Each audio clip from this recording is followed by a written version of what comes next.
Hello again, everyone. Mary Rose here at Stitch Bliss Corner on the 3rd of March 2023. Now, we had an interesting start to the new year in that COVID descended upon the premises and Harlequin and I both came down with it. It's a very strange illness to have, I must say it was a bit like the sword of Damocles hanging over our heads that we hadn't had it in all that time. And I was getting a little bit antsy about it, because one of the experts that I watch, he was saying that pretty much everyone was going to get it sooner or later. And I thought, well, better earlier than later, really.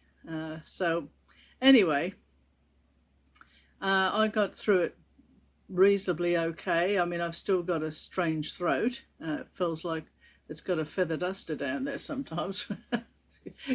What can you do? I mean, no one's had any experience with coping with this kind of illness. So you just have to take it a day at a time, really, because even though you've had it and you become COVID negative, it doesn't mean that all the symptoms went with it, So anyway, that's my little tale of woe. And then Harlequin also had it, and he came up to the stitchy room door one evening to ask me what I wanted, because we were going to order some dinner in from our favourite restaurant. And I looked at him and I said, what's the matter? And he said, I'm having a bit of trouble with my vision. I said, right, off we go. And so up to the hospital he went, and they kept him in for about a week, just checking everything. He had a real battery of tests. But I must say, he looked like a king almost. He looked pretty good in his, he didn't look unwell, but, the vision problems were their main concern. Anyway, after going through all those tests and everything, he had an appointment with an eye specialist who diagnosed a palsy in the fourth cranial nerve. And a palsy is sort of where the nerve gets paralysed for a little while. Whether or not it was because of COVID or, just one of those things, who knows? Anyway, so it rights itself and looks as though it has done. His eyes are pretty good now. He did have double vision, which was really troubling. And apparently that fourth nerve palsy, one of the symptoms is that, you get the double vision and it sort of goes off at an angle as well, because it was only one of his eyes that was affected. So if he shut one eye, he was okay. But anyway, now it seems to be righting itself. So, he's having ongoing assessment of that. And he did say to me that he thought it was time I did a video, because everybody would be wondering what was going on with fancy boots. And I guess he's probably right, as he is in most things, I have to say. So anyway, that was our little update there. The Christmas turkey turned out perfectly. I was very happy with it, considering it was a new oven, and so that was very good. And I got a Christmas stitchy present from Harlequin, which I'll show you not too far away. So I think what we may do now is go to some of the stages of fancy boots, which is this one, and then I'll talk about it more when you come back to me. So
Right, I'm just going to show you the row of pages that I've just completed, which I'm just trying to keep the light out from the overhead light there. It's going across. Oops, there's some cotton there.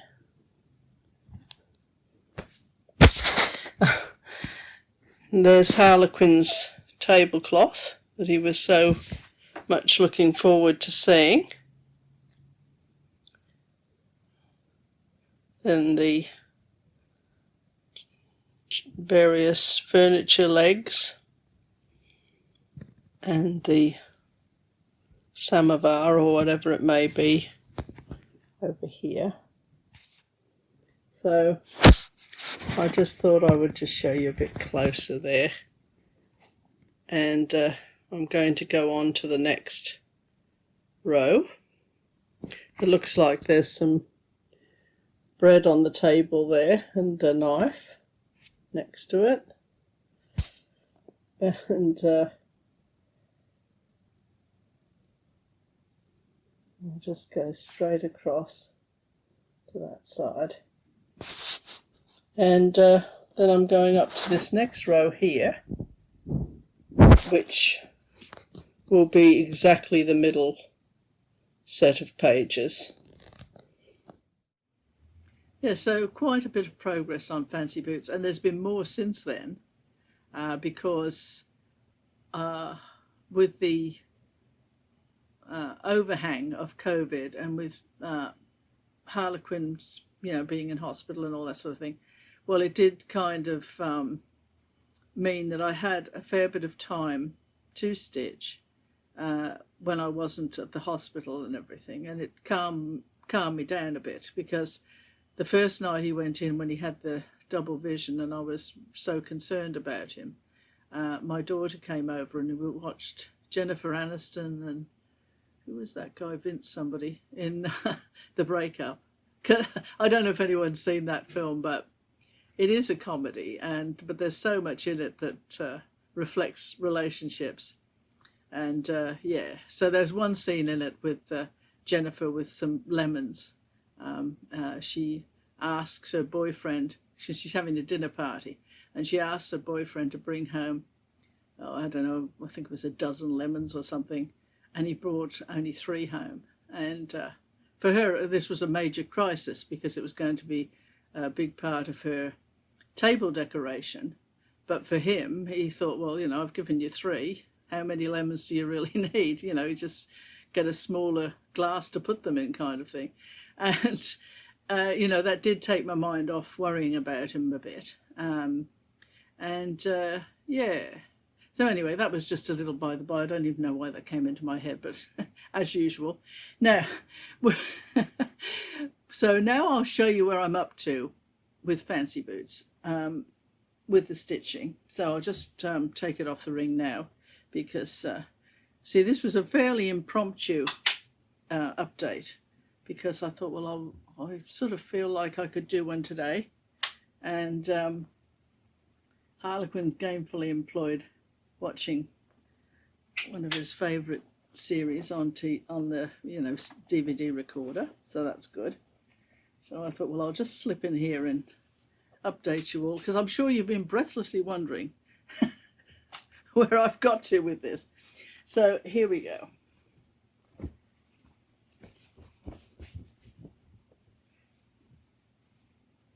Right, so I think I showed you on the little video that you've just seen, I had up to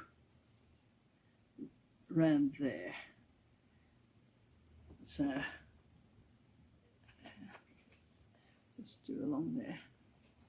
Now, around that part of the tablecloth was where COVID set in. So, but after a couple of days, I was able to keep stitching, even though I didn't feel great. I could still do some, because it affects everybody in different ways. And I don't know why I keep coming back to that subject. I'll try and get off it.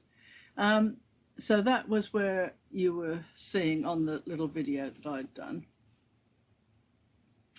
And so after that, I started on the next row. So that's where we're up to now. Put that out the way. So so his hat is done, and his vest, for want of a better word. And until I just get this, his hat and everything. So I'm sort of in this little section here, going across. So the faces won't come in this row, but the next one will. So then I think it might be having to be called Fancy Hat after that, because I'll be able to do his hat. So this is the halfway line of the stitching. All right, so I've still got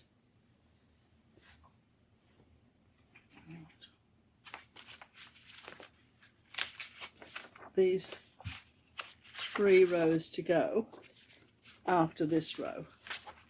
So it's travelling along quite nicely, really, and I'm very much enjoying the journey, which I always do with stitching anyway, because I never stitch on anything that I don't really enjoy doing, because I really can't see the point. You know, there are some pieces that I have stitched halfway through, and I mean they're still sitting there, so maybe I'll get the urge one day to go back and finish them, but I think there's nothing more soul destroying than sitting there stitching on something you don't really like, simply because you feel that you should finish it. I mean, who are you finishing it for? I mean, if it's something that you want on the wall, that's a different story altogether.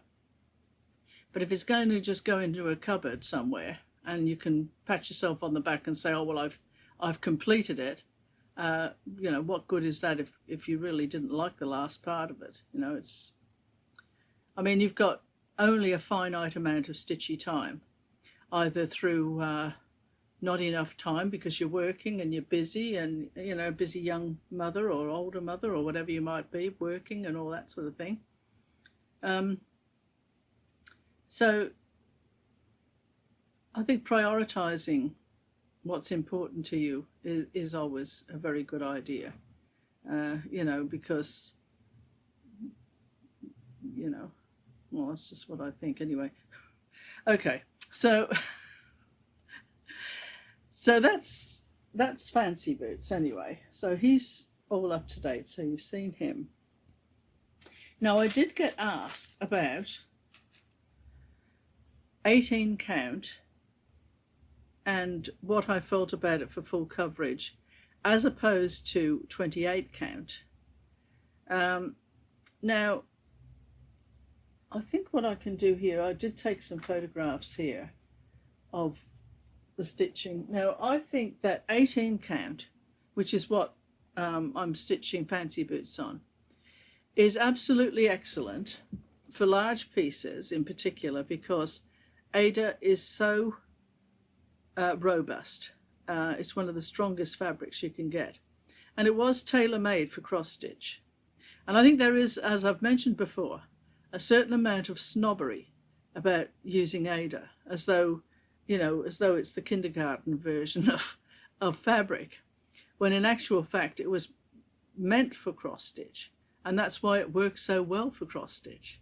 So it'd be nice if people got over this idea that, you know, oh, it must be linen, or it must be a very fine count of fabric for pieces to work. I think it depends entirely on what you're stitching. There are certain fabrics that, I'm sorry, I got distracted, bell went off somewhere. There are certain fine fabrics that are wonderful for, you know, certain kinds of designs. There's no doubt about it. So it's up to the actual person.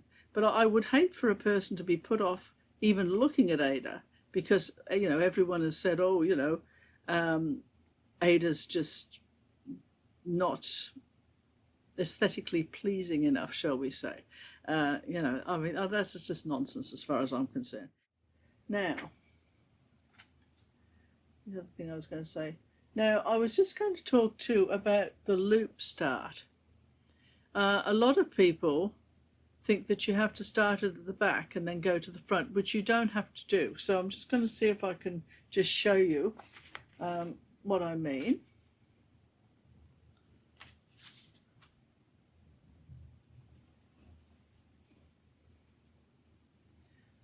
Let's get the edge of this piece.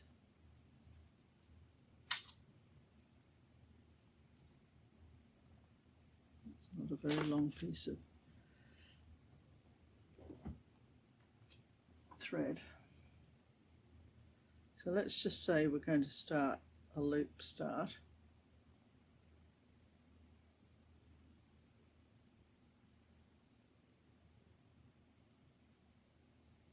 I was quite fascinated actually to hear the origins of line dancing, and I might have told you this before, I can't remember, but apparently in America, in the days of the cowboys, you know, like the pioneers and all that sort of thing, where they were going out exploring the new prairies and all that sort of thing, they used to like dancing, but they couldn't dance with each other, so they used to stand up in a line and dance, and I thought that was quite fascinating. I quite like that idea. Anyway, so here's the fabric here we got, right? So I'm just going to, here's my thread, right? And the loop part is just there.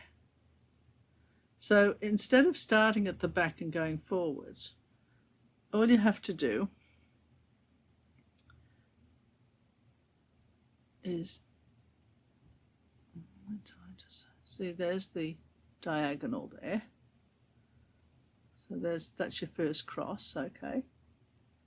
Oh, that started really well. I really should use a longer piece, shouldn't I? Wait till I just get a longer piece of thread.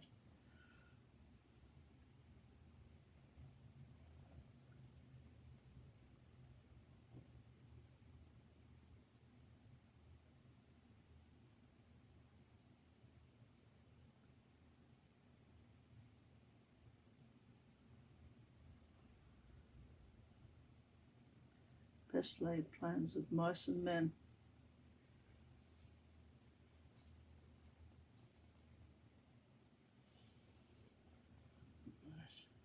What did they say? Your first day here and nothing seems to be going right. Right, here we go.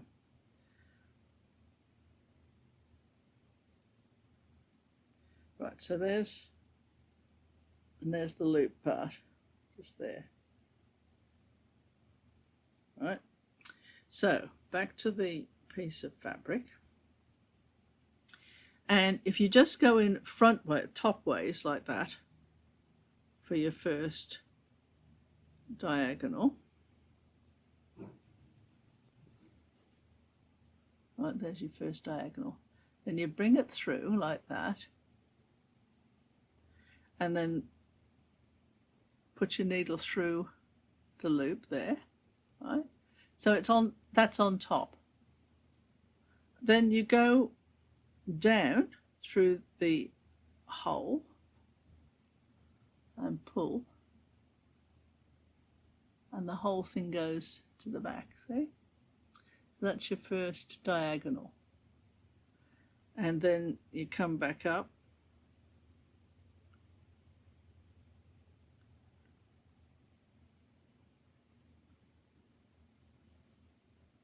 and make your first, there's your cross there. So you don't have to start on the other side, you can just pull it through. So that saves a lot of inconvenience. Well, I won't take that out. I won't take that out on your time. I'll take it out on my time. So that's that. Now, was there anything else? I dashed a few notes off. So I've done that. Oh no, my scaffolding. Have I got that on here?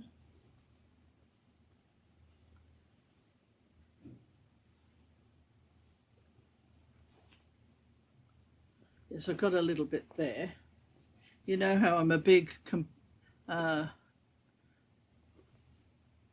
encourager, shall we say, of gridding. Well, here, see where I've got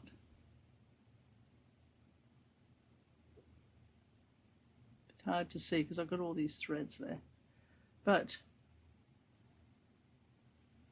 if you look really carefully you'll be able to see I've got lines of cotton there, and I just do that. I join up the squares. It makes it sort of easier if you go over your gridding with some white cotton thread. If you start to get a bit lost, or if you're feeling a bit like you don't want to concentrate too hard, it just makes it easier. So I call that scaffolding. And, you know, you snip it out as you go.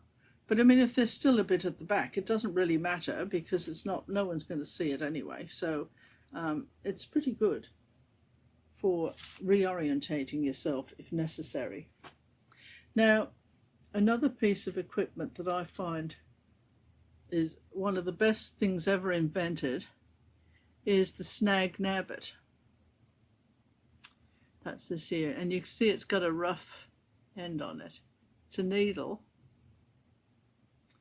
with the rough end there, and it's so good for pulling down. If you've got a thread that's sitting up a bit in your stitch and you pull that through, it kind of pulls it through, you know, or it's just very handy to have one of those. So I think, you know, it's something worth thinking about.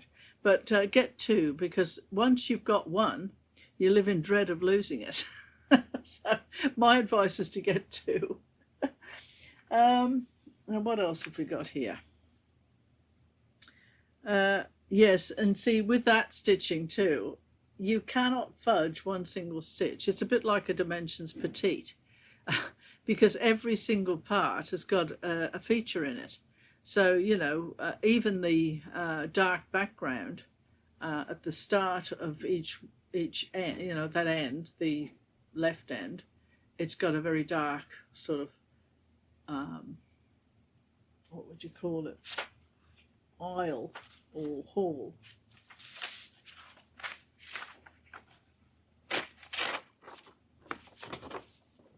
This part here, it's going down a hall there, and even that, it's got a line there that follows the edge of the doorway, so you just can't fudge anything. It's all got to be exactly correct, you know. So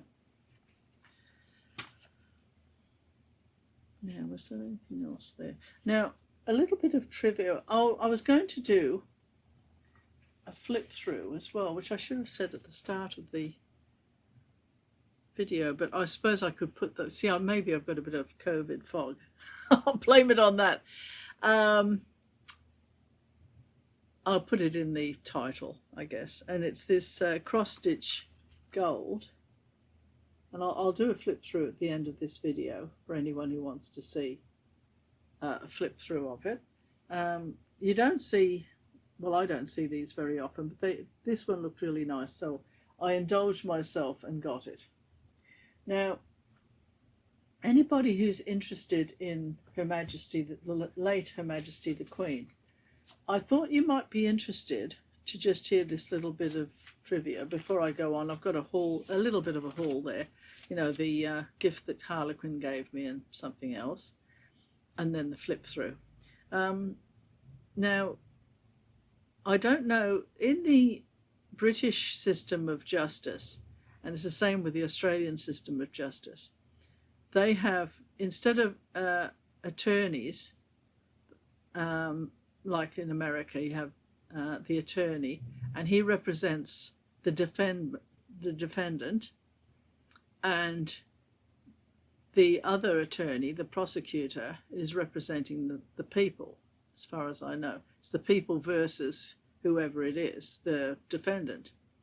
But the English system, which is the same in Australia, it's the person accused versus the Queen or her family, or, you know, the royalty. So now it used to be QC, the Queen's Counsel. And I was watching a program the other day. They have a royal commission here, which is where they look into concerns that something may have gone wrong in the public sector, you know, with the government or something. And they have a royal commission, they call it. And they had the KC representing Her Majesty, except it wasn't Her Majesty, it was the King now. So it's the KC is the King's Council instead of QC, which was the Queen's Council. And I thought, oh, you know, it just doesn't sound as good, does it? You know, the Right Honourable, whoever it may be, Queen's Council.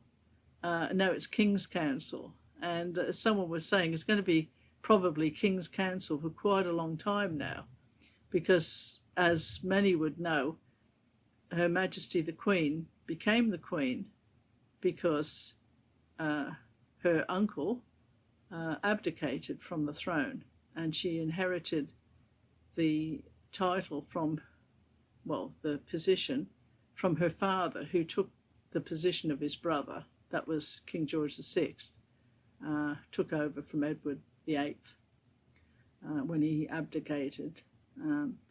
And so no one expected her to be queen when she was a young girl. It was only when historical events made her queen. So yeah, I sort of thought, oh, I think if I was a council, I'd sort of be quite miffed I wasn't QC anymore, I was KC. But anyway, that's just a little bit of trivia for those who follow all things royal. And I think there are quite a few people in the US in particular who are interested in the royal family. So that was just something that I did notice. Right, so that's that. Now then, Harlequin, I did ask him, could he get me some backup hoops? Because as you know, I only use hoops for stitching. I don't use frames or anything else. And stitching in hand, unfortunately for me, when I try that, my stitching ends up looking like a dog's hind leg. I mean, I can't really do it. So, I mean, I enjoy stitching in hand, but the results are not very, you know, even I tend to have quite a forgiving attitude towards tension and different things with stitching, but even I wasn't prepared to cop that. So anyway, so he did get me some, and they do look a little bit, oh, I suppose they're all right. I was going to say they look a little bit cheap and nasty. So that's these Sherbo ones. Yeah. But I think they're probably all right. I mean, when I do try one out, I'll have to let you know how it went. But I mean, the actual screw part looks pretty hardy, doesn't it? So they're probably not bad. I might have to crack one out. Oh, it's even got a screwdriver to tighten up your hoop screw. So that's pretty good. Phillips head. Oh, so there you go. So he got me those. And handmade with love. Thank you, especially for you. Oh, well, that's handmade. That sort of makes a bit of difference, doesn't it, when something's been handmade? So that's that. And then this is the one that he got me.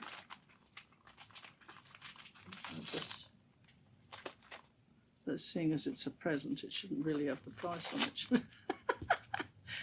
Not that I looked. I averted my eyes, Harlequin, so I don't know how much it cost. So here's the one that he got me, Dove of Peace. Now, generally speaking, I'm not one that, stitches inside the shape of something. I mean, I quite like the look of them. But I don't know that I would stitch them. But I must say there are some that I have looked 2 or 3 times at. And this one I particularly like because I like the dove's head here. And of course it's got the Three Wise Men, and it's got a lot of beauty in it. I mean, he looks a bit like Aslan, doesn't he, from The Lion, the Witch and the Wardrobe with C.S. Lewis. And of course, Aslan did represent Christ in that story. I think C.S. Lewis was quite a remarkable writer, really. You know, he had been sort of in, there's a film about C.S. Lewis. What's it called? Oh, I'll get Harlequin to put the name across the screen when I think of it. But it was quite a good film. But it sort of emphasised his cloistered life, that he lived in academia most of his life, and he was a lecturer, thought he knew it all. And then he met a woman from America, and she was in a, not a good relationship with her husband, and she ended up divorcing him, and in order to stay in the UK, she married C.S. Lewis. And he was very naive when it came to marriage and that sort of thing. And I know one of the scenes in the film, he looked a bit awkward when they came home, because they got married at a registry office and basically, came home. There was no honeymoon or anything romantic like that. Anyway, it was getting towards bedtime. So, of course, C.S. Lewis was getting a bit antsy, and he said, well, I don't really know what to do. And she said, well, what do you usually do? And he said, well, I usually lay out my pyjamas and put them on and get into bed. She said, well, why don't you just do that? And they went from there. But as the relationship went on, he very much felt deeply in love with her. Well, spoiler alert, in case you want to watch the film, don't listen to the next few seconds. She ends up getting cancer, and she dies. And that's right, she had a son as well that she had with her. And he sort of took over looking after the son. But I think there was one line in the film where he said, in my life I had the opportunity not to love anyone. And he said, I decided to love and I lost, but I'm glad that I did love someone and lose them, rather than not to have loved anyone at all, basically. So yeah. So anyway, that's what I think of when I look at that lion. I think of Aslan. That was the name of the lion in the story. So here's the little kit here. So I think, look, I'll open it so you can have a look and see what's in it. Because why not? I haven't seen you for a while, so somehow or other the needle has migrated round to the front. So there's a needle. And it always fascinates me when people are opening kits and, there isn't a needle in there for some reason. It's sort of like that's the biggest tragedy that could happen. Oh, where's the needle? And you think, well, of all things that you can replace, I should have thought a needle was the easiest thing. Anyway, so here's the fabric. Now this is Aida, and it's quite stiff. You can almost hear that. But do not be deterred if you get a strong Aida, because once you get it in the hoop, it does start, and you use it, you're working with it, it does tend to soften up. And the thing is too, originally, some forms of Aida were made so that you didn't need to use a hoop or a frame, because it was sort of stiff enough in itself that it didn't need that. And I don't know if this is the sort of Aida that is. And here are the threads, which all look very nice. A nice colour palette there. I suppose you can see that a little bit better. but full of significance and really rather nice. So thank you very much, Harlequin, and while I'm at it, thank you very much for all you do with your editing and everything. I really do appreciate it, and so does everyone watching, I'm quite sure. So, you know, thank you very much, my dear. So that's that. So now I think I'll just go to the flip through of the cross stitch gold and scenery collection. Now they claim to be the world's most beautiful cross stitch designs in one unique edition. Picture perfect. Well, I mean, it did look good, I must say. So there's the front cover anyway. All right, so let's have a look, and we'll just go through, because there's nothing nicer, is there, than having a look through a magazine and seeing what's in there and deciding whether you want it or not. Country Retreat, designed by Carol Thornton. So here's the first one up. That's a very English scene, isn't it? With the thatched roof and the blossoms out. That thatching, it costs a lot of money to get a thatch roof repaired or replaced. So what are they in the foreground? They might be bluebells or something, I'm not quite sure. So that's the first one. Let's have a look. Meet this issue's featured designers. Carol Thornton, that was the first one you've just seen. Oh, Maria Diaz is in here. Leslie Tier, which I think she's fairly famous. And Susan Bates. So they're all the contributors.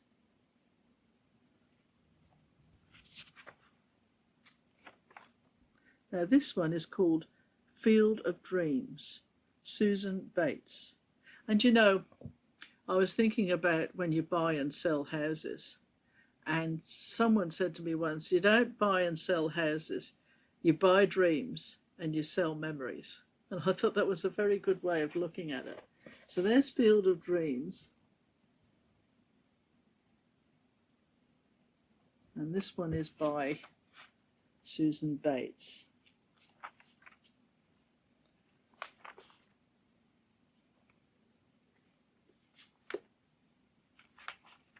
Right, The Sky's the Limit is the next one by Susan Bates. And this looks like it could be the bridge over Bristol in England. There's that one. Right, what else have we got here? I hope everyone had a very nice Christmas and you're having a very good New Year. Perfect Paradise. Oh, this is Maria Diaz. Looks like she dreams of tropical times. I think a lot of people in the colder countries do think of that, but they do like to come home and have their cosy winter evenings too, I should imagine.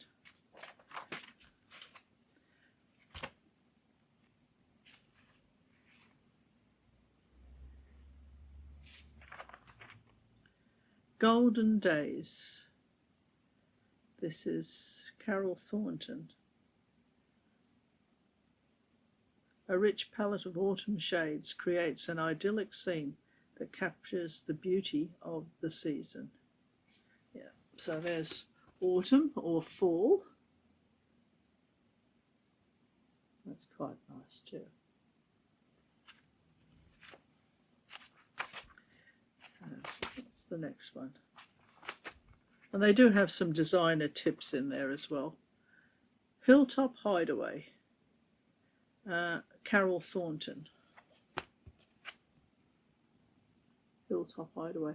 Actually, that looks a little bit like Edward VIII's, the one that abdicated. He had a place that he called, well, I don't know if he called it that, Fort Belvedere it was called. And after he abdicated, his thoughts were to come back with Wallis Simpson, the lady that he married, and he was going to set up a little court there at Fort Belvedere. But as George VI pointed out, that's not going to work. You'll have to live in France or somewhere else. They couldn't really go back to England. You couldn't have one ex-king and a king. It just never would have worked. So anyway, it does remind me of Fort Belvedere. So there's that. It isn't, of course, but that's what it reminds me of. I've got a lot of royal family on my mind today. Right, now we have Leslie Tier. Shine bright, let the beauty of this Stonehenge sunrise scene add warmth to your heart. Well, there's Stonehenge, which is very famous worldwide for, what the theory of it is and why it was formed and how it was built. And they have fertility ceremonies there, I think, and people go there if they're having trouble having a baby. They go to Stonehenge. Apparently, I mean, who's to say it doesn't work? Down on the farm, capture the rich golden hues of early fall with delightfully warm and inviting project designed by Leslie Tier. Now, see, when she says fall, I did think this looked a little bit American to me, just a bit. But I have no way of basing that on anything. But I suppose it's the cartwheel as well. That always reminds me of the West, and going in the stagecoaches and all that sort of thing. And the pumpkin too, because there's quite a lot of emphasis on pumpkins, it seems, over there. So maybe she says something about it, I don't know.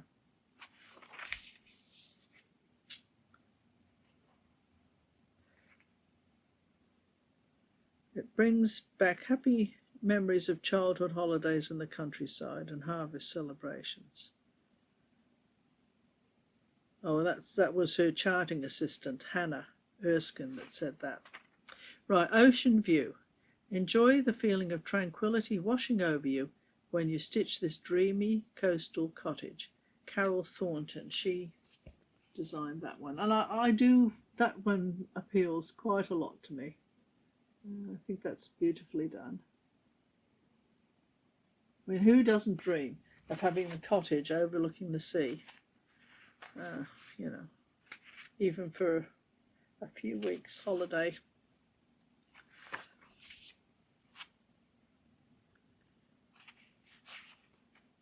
Now this one is Eastern Elegance. Capture the mystical beauty of Japan's water gardens with this colourful waterside scene. This is by Leslie Tier. And I think that's rather beautifully done as well. I mean, I think a lot of people would like to see Japan. And I think I would have liked, if it hadn't been for the dreaded lurgy, the COVID, Harlequin and I probably would have gone there to have a look. But I think now international travel doesn't really appeal. If I was younger, maybe, but yeah, we've got too much on at home, really, to keep us occupied. Right, now what have we got here? Welcome home, Leslie Tier. Take a trip to the British countryside to admire our inviting cottage, complete with spring's finest blooms. They look like foxgloves in the foreground there, those. And so you've got a bit of perspective there with the big flowers at the front and the house at the back. I hope you can see these okay, because I can't see what I'm showing you, so.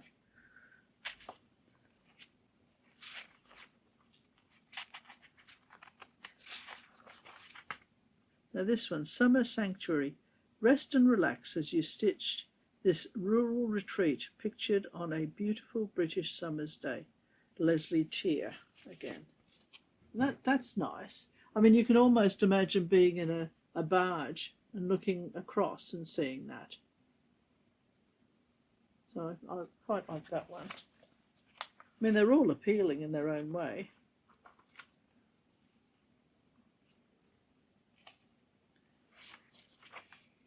Glory of Autumn. Mark the arrival of autumn with this picturesque scene, rich with all the season's finest hues. Leslie Tier. And that's a little bit more like a modern design, you know, with flowers, like almost like stylized, a bit more stylized, I suppose you'd say. But they do seem to have a thing about autumn, don't they? Oh, no, that's interesting, because it's got the Flower Fairies cross-stitch kit, which I showed you last time, and they've advertised it there. So would you believe it? Now this one is a winter one. Let it snow. Stitch this snow-capped country home while snuggled up on your sofa this season. Leslie Tier. And I can remember teasels when I lived in England till I was about 11 and a half, and nearly 12 actually. And those teasels, I certainly remember them. That's nice. I like that one.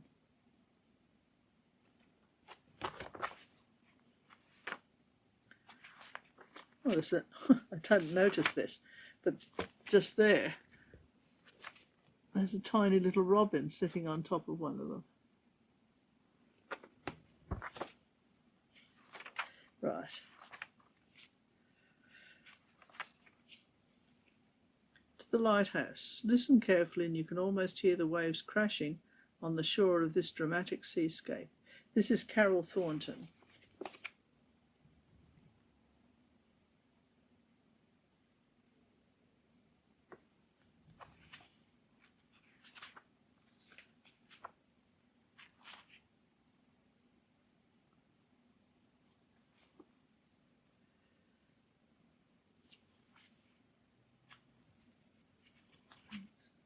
So I'm just finding the spot. Country Idol, or Idyll. I think it's Country Idyll. Transport yourself to a scene of pastoral paradise with this nostalgic cottage garden design, Joanne Aston. And that is pretty classic, isn't it, of the old scene.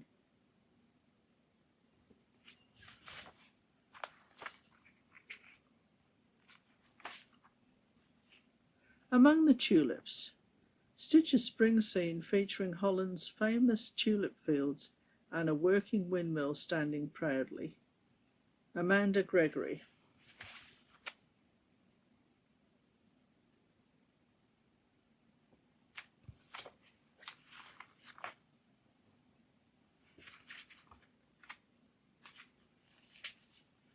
Harbour View. Catch a breath of fresh coastal air and let the calm wash over you as you stitch this harbourside scene.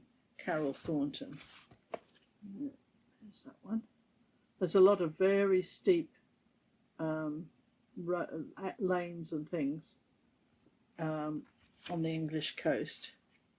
Makes you think of smugglers and all that sort of thing. Oh, in the old days, of course.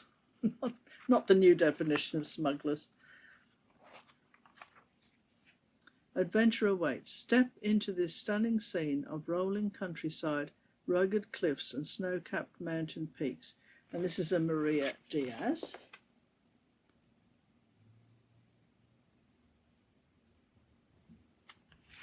I'm getting towards the end, I think, but they've certainly put a lot of designs in here.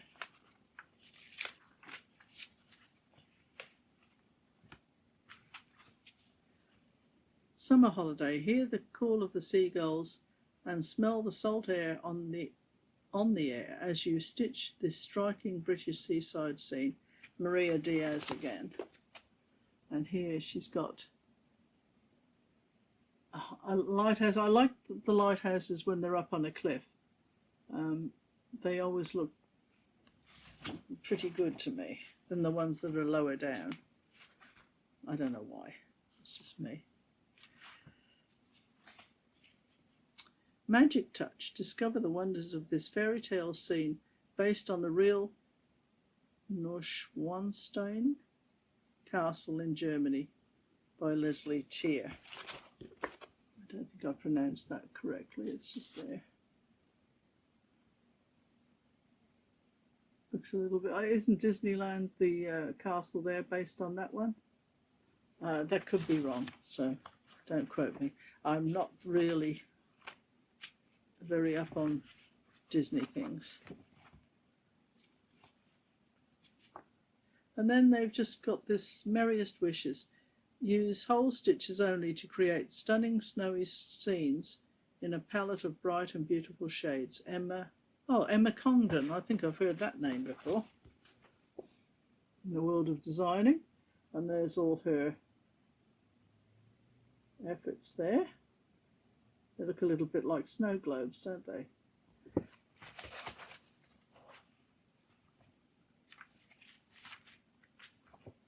And that's it. You've just got a stitching guide at the end.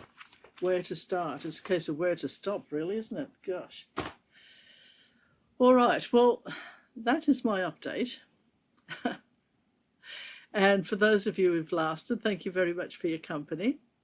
I never, ever, ever ask for anyone to subscribe. And I never ask for anyone to like this or anything like that, because I figure that anyone that comes to my channel comes here through their own choice, and that's the way I like it. Now, I am disappointed that ads are on my channel, because I've never monetized my channel, so I don't even know what they're doing it for. I mean, I suppose, who knows?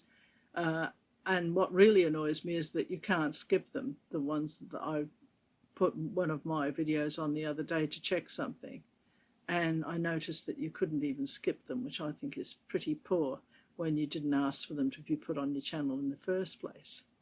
But I mean, you know, that's what happens. There's a lot of things these days that if I was asked, they certainly wouldn't be happening, put it that way. And I don't think I'm on my own in that department. Harlequin's my cheer squad when it comes to that sort of thing. I mean, it's unbelievable what's going on. Just let's stay in the bubble and forget it all. And that's what I advise anyone who feels the same way as we do. Just keep your head down and hope that, you know, it doesn't affect you too badly, or your children or their children. Not that I've got any grandchildren, but if I did, I think I'd be worried sick. I probably wouldn't be able to sleep at nights, actually. So that's probably a good thing for me. Right, well, anyway, but I'm going to end up on a positive note, and that is that I hope you all enjoy your stitching, that you get time to do it, that you relax with your stitching and don't make it like a racking, which, you know, can end up that way if you're not careful. If something's not working out for you, we'll just go on to the next thing and make the most of all that comes and the least of all that goes. I think that's the best thing. So I wish you all the best, and it's goodbye from Stitch Bliss Corner and Mary Rose. Until next time. Bye for now.